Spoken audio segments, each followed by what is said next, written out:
Yeah, I'm really happy I could do that. Obviously, I'd love to like keep Ben's name in it and like never forget Ben because he is the starter of the project. Yeah. So, and a lot of people don't know that. So that's why we just gotta keep on reminding. Hi folks, Brian Cusco here at Redline Report, and today we have on Megan Kelly Megaconda to give an update on her lavender albino anacondas. You haven't seen them for a while, maybe you've never seen them at all, so it's a good chance to see them. And just a reminder, Redline Report is brought to you by Redline Shipping. There's a link down in the description so you can check out that service if you haven't used it already. It does happen to be the best in the industry, in my opinion. Very biased. So take a look at this video and we'll get right into it. You're watching Redline Report. nice. That thing is getting bigger. It's a year and a half old. That's what happens. Yeah. Is that how it works? They get bigger as they age? See, yeah. That's why I have knowledgeable people like yourself on the channel, because I don't know things like that, like that they get bigger, or like just anything really. I don't know anything at all. So the more I can learn from people like yourself about animals and stuff. Is this angled right?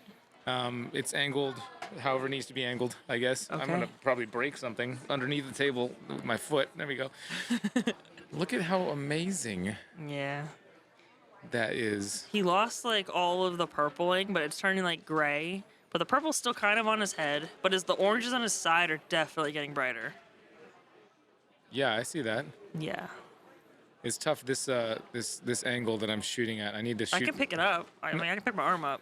No, this is good. It's just it's what I'm doing wrong, not what you're doing wrong. Yeah, if you can if you can reach your hand out forward more, like just on the table. But yeah, there you go. There you go. Just because like the backlighting is cool, but it's not. Oh, I know what it is. I've got my white balance set to auto. No, I don't. Never mind. And I have no excuses any longer. No, it looks great. I think I'm just the red table is Throwing it off. throwing it off a little bit. That's what it is. The reflection from the red. You can do it on the background. Oh, there we go. Yeah, that's the angle that's really getting the color. I was just the shot looked cool, but the angle was not doing it to it. How about now? Now you get his face shot with your pinky in it. Yeah, face shot with a pinky. Your pinky my pinky. Yeah. So what's up? Nothing. What's up with this? We never did this on here, right? I showed these on some B-roll on my vlog channel. You and Dave came up to my booth last March and did it. You did one of those like uncut videos. Yeah. It was entertaining.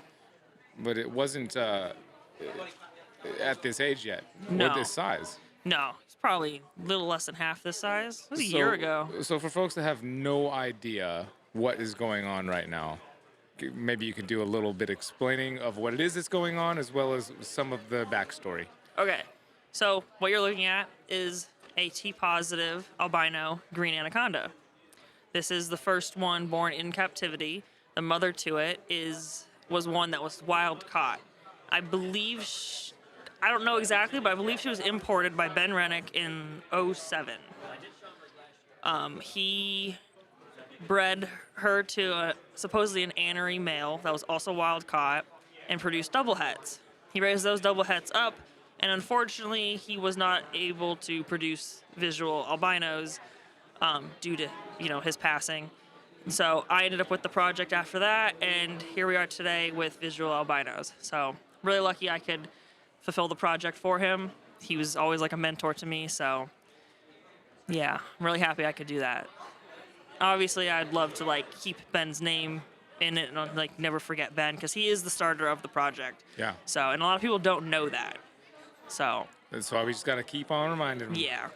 So I love telling the story about Ben. He's always one of the most helpful people in the hobby. Even if you didn't know him, you could ask him any question. He'd be willing to help you with anything. So like I was a young, 19-year-old when I started breeding anacondas, and he would answer any question. I barely knew him at the time. And over the years, obviously, as I got a little older, he became more of a mentor and a friend to me. So, yeah, just really lucky that I ended up, getting the project. And how everything. did that happen? How did you end up with the project? I was approached and asked if I wanted to be part of it. So Because of your work with anacondas. Yeah, because I work with anacondas and, yeah. I don't really want to say like I'm the best person for it, but it's just like It made sense. that's what they like, kind of was like, we feel you're the best person to help us out with the project and all that stuff and like take it over and everything. So that's kind of how I ended up with it. That's awesome. Yeah. I will say too, like over the years, as we've gotten to hang out more, I've grown more and more an appreciation for you. And Thank you. It's been cool. You know, I didn't know you obviously at one point, Yeah. and I was like, I don't know. I didn't know. I didn't know anything. But the more time I get to spend with you, the more I enjoy you as a person. Thank you. So I that's appreciate it. yeah. Well, that's just how it is. I was actually telling my wife that the other day because we were talking about I don't remember something about something. What was it? I don't know. Why would you come up with a conversation when I was home with my wife? There was a reason. I think we were just texting about something, or I don't know. There was something funny that happened, and I don't know. She did know that I was wanting to go to your wedding when I didn't make it, obviously. Well, she was supposed to come to the wedding too. Right. But I was dead sick, obviously. Oh yeah, I remember. But yeah, now I can't remember why you came up in conversation. But anyway, I just wanted to tell you that, not behind your back. Oh no, it's fine. So, obviously you're growing this up, and you're gonna. So, what's the plan for? Still keeping it pretty close to the chest? I'm assuming? Yeah. I mean, I only have 2 babies visuals, and then just 1 hat. She was not a very good breeder. I didn't get many out of her at all. Got a couple stillborns, which unfortunately happens with live birth stuff. So just for the future of the project, keeping everything for now, growing it up, hopefully try and breed her again soon. She needs about another year before she's ready because they breed about every 2 years. So yeah, just kind of going slow with it. So I had some bad luck with the very first time I tried breeding her. Don't really know what happened there. Spent a lot of money to try and figure it out. Couldn't. This was the second attempt, and it was viable. So, but I didn't get many. So it's very, very close. So Yeah, it's cool. When do you think I'm sure you've been asked this question 100 times by lots of people, but when do you think you would even entertain the idea of starting to release the project? I think if I had enough to like keep the future of the project going, so like maybe another female for myself or 2, and then let maybe 1 go.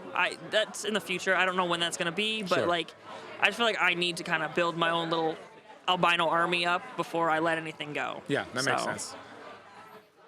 That makes sense.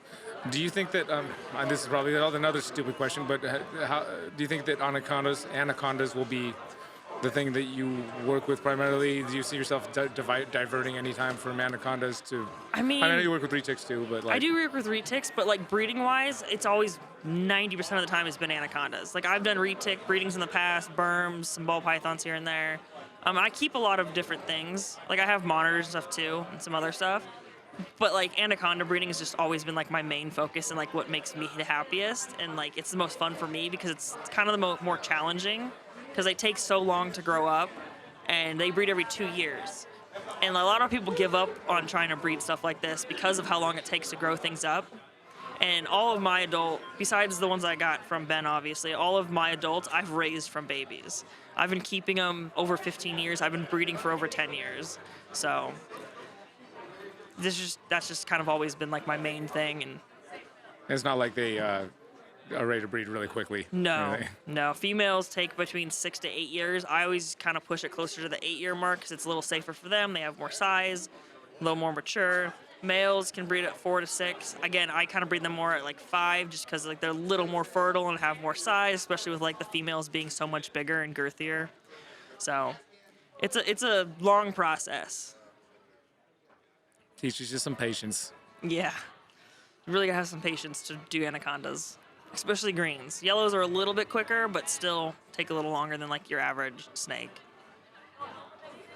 What is other than the color and stuff, what are some of the main differences between yellows and greens that you've noticed? Well, color, obviously, and size. So yellows, females will probably get about 10 feet, and males stay about 5 to 6, where male greens get about 10, female greens get about 15, and they're much heavier bodied. And just in my experience, in my opinion, yellows, say they always have like small man syndrome. They're very angry, short guys. So It's Phil. I was hoping he was an angry short guy. That's It's not. It's not. It's No. a very sweet tall guy. Yeah, total opposite. Definitely cool. So nice. So nice. Well, thanks for bringing it over. Yeah, no problem. Anytime. Anything you'd like to share with folks before? I mean, obviously, I'll put a link down to where people can follow you and your project if they haven't heard of you already, but which is probably a short list. But in the reptile world, I would think. I don't really have anything unless you have more questions about anything. I mean, I think no, it's obviously a recessive thing. It's, Yeah. Maybe just things. I don't personally have any more questions, but I'm trying to think of like things that people that have maybe never heard of the project, or maybe they're first watching this, or they haven't even heard of what an anaconda is. I don't know. There's so many different things you could potentially answer.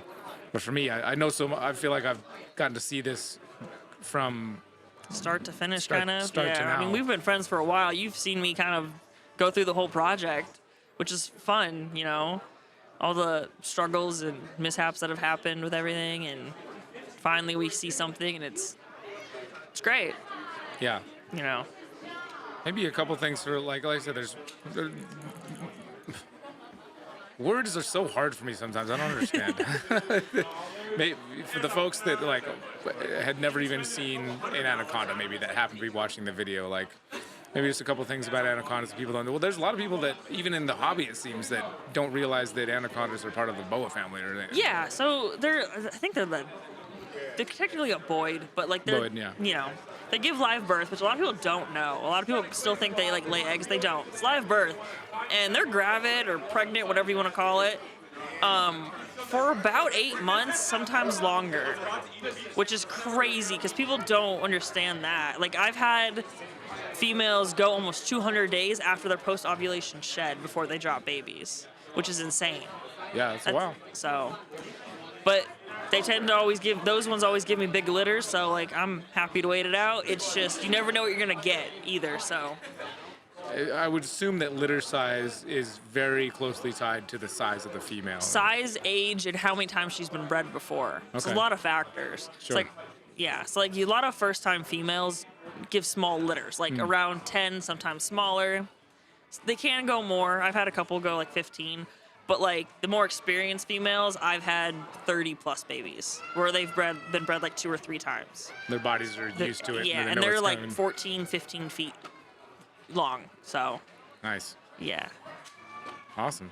he's very calm today. I'm surprised. He was Yeah. moving a lot earlier. It's working really well for this camera work I'm doing over here. It's hardly any camera work at all. I just have to hold it. Would you like to hold him? I mean, yeah, of course. I'll hold your camera. All right. You don't even have to. I don't want to put too much responsibility on It's you. fine. I like cameras. I can just put the camera right over there. He might poop on you, so that'd be funny. Is this is what? Oh, look at how Yeah, okay. so he's a little bit red right now because his coloring. Whoops, there goes Jesus. Well, look at how orange that belly is. Yeah. So he's about to shed. That's why his belly's a little bit red. Oh. He's just coming out of shed. Dude, the belly has so much more contrast than the rest of the snake. That's crazy. I guess that's normal for an anaconda. Kind of, yeah. Normal, greens have a very yellow or like orangish yellow belly, and the oranges will come up on the sides. If you look at him, how bright his oranges are getting on his sides, that's pretty like standard for like a green. But because he's the albino, it's like way brighter at this stage. Yeah, I'm glad we did that because I didn't even see how gnarly that belly was. Yeah. It's very different. And you saw him about a year ago when I had him here too. Yeah. Where they were much smaller and a lot different color. Totally. Yeah, look at that. Oh, there we go. That's the shot I was looking for. Belly shot. Yeah. Wow.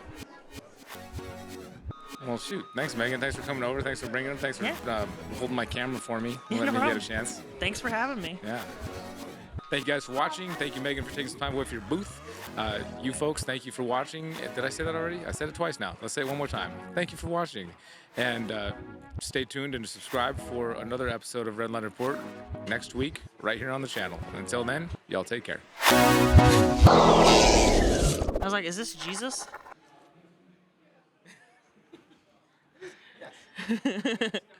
Dude, at the bar, you weren't at the bar, were you? Someone gave me a little tiny little tiny penis that big. That was magnetic. I was sticking it on everything. That's totally the same thing. Yeah. It was like little. It's like that size. That's why I stuck it to my fridge, and Andrew still has no idea it's there. Nikki gave me that. Really? Yeah, she came back here and popped it on my lap. Yeah, arm over the thing. I like that. That's new. That's fancy. That's good times.